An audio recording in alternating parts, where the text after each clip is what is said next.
first, my next guests have been performing together for 35 years. They must have started when they were toddlers. Their Las Vegas show is a must-see. It's pulling in the crowds after decades. Now, they've interrupted their Vegas residency because they're throwing down the gauntlet to British magicians and illusionists in an ITV special and hoping that somebody will be smart enough to fool them and win themselves a once-in-a-lifetime opportunity.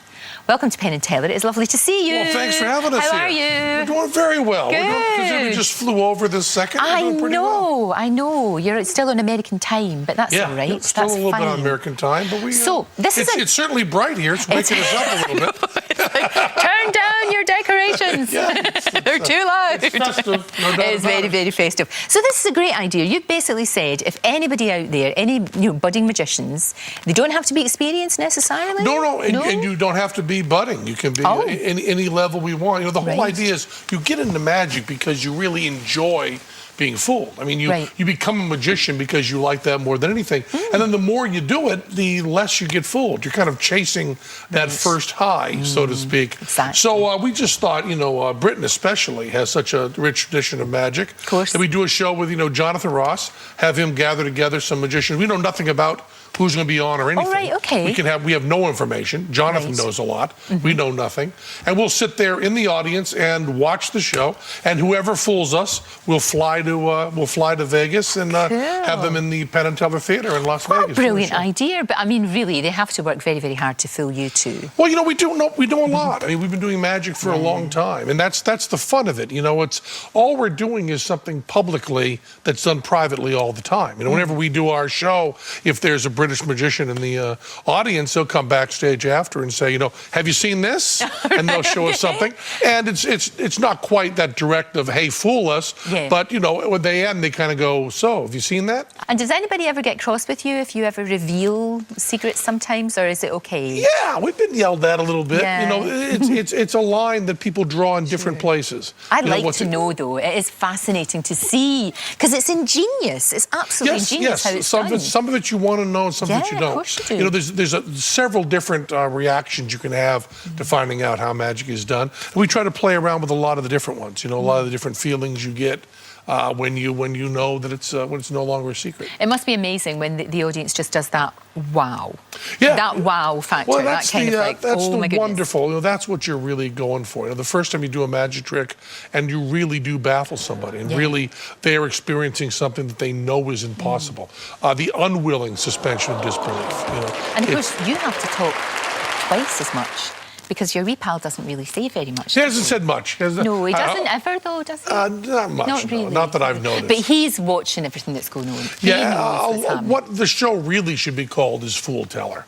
Because I think many more people will fool me than fool Teller. And we get a moment to discuss it, which really means we get a moment for Teller to explain to me how it was done. And then I will go out and talk to people about it. Oh, no doubt about that. He is the absolute That's genius. pretty clear. But it's really difficult. I mean, you have been doing it for a long time. You must, as I said, have started when you were tiny. Teller started when he was 5 years old doing magic. He bought a Howdy Doody magic set. I don't know if Howdy Doody means anything. No, I know it, but yeah. But he bought a magic kit in the mail, a little cardboard cut out, and started learning with that, and his parents were very supportive. I get in a little bit later, and I was mostly a juggler when I started out. And I get a little bit later, but did some card tricks and stuff like that. So we've always had an interest, and then we teamed up. We did team up very young. I mean, I started working with Teller, pretty much right out of high school. So. But it is tough, though, isn't it, to sort of top what you've done, because you always have to be, because I'm sure you're the kind of people who always want to push it and always want to do better. Although the nutty thing is that magic, you don't have to reinvent yourself like, Madonna, or you don't have to really do that. Yeah. It comes down to the tricks. You have an idea of something beautiful that you want to show people and figure that out. And we spend, some tricks we spend a few weeks on. I wish there were more that we did that. But some that we work on, 2 or 3 years. I mean, we're working on this one thing we want to put in. We've been working on about 2 or... We've been dying to vanish a cow. We want to vanish a live cow on stage. Because, magicians always do exotic animals. They always do tigers and elephants. And we just thought, cows are so stupid. I mean, no disrespect intended to British cows. I'm sure they're smarter than American cows. But we want to do that. We've been working on that over 2 years already. The bullet catch we worked on multiple years. And once in a while, because because we've been working together so long, we'll actually have a bit we talked about, 25 years ago that we end up kind of putting in. So it's always different amounts of time. So it's not really like a band who has to focus and write a whole new album. Yeah. We just kind of have things in all different stages of and just learning all the time. Do you think you would never stop learning? I think we intend to die in office. I mean, I think we want to keep going well after we're good. Now, look, I've got a trick, but I don't know if it'll work. Okay, do your best. I'm going to see if I can fool you, okay? It's 3 wee doofers. Now, you've probably seen this before, I'm sure. Well, 1, 2, 3 wee things like those that. are also just normal things you found around the house, aren't they? Yeah, definitely. I've always got them. And then we do that, right? And then we sort of do that. Oh, okay, you never saw that. And then we sort of do that. Anyway.